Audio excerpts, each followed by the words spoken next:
Hi, it's Ed Carey with the end of summer edition of Ed-Itorial, where I talk about patterns in the home moving industry that we see at Audience Town. What are consumers doing? Are they moving? When are they moving? How many are there?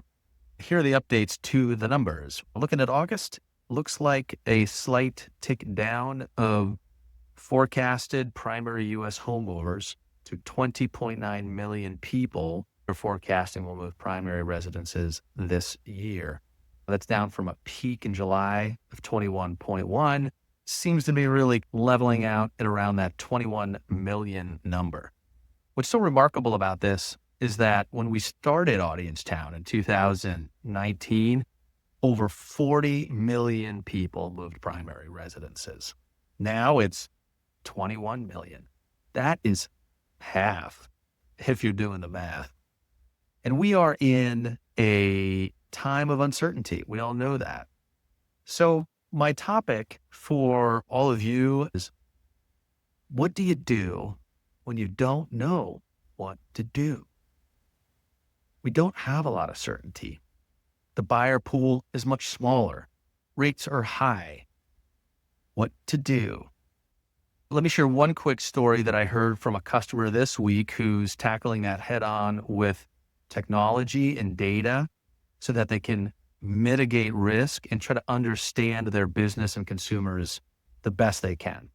One, they use Audience Town to understand their traffic really well. That's important. Who's coming to my websites, who's coming to my homes, who are making appointments, who's coming to our sales office, who's calling, where do they come from? Really understand that traffic. How much of it do you have? And what can you know about them? He sees that with a lot of clarity.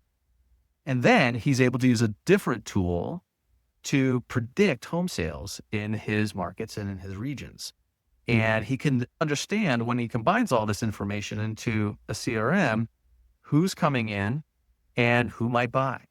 It really helps him, gives his business clarity or a little bit more certainty than zero about what his business is going to do, how they will perform over the next month to 3 months. And this really helps this company and they feel good about their sales.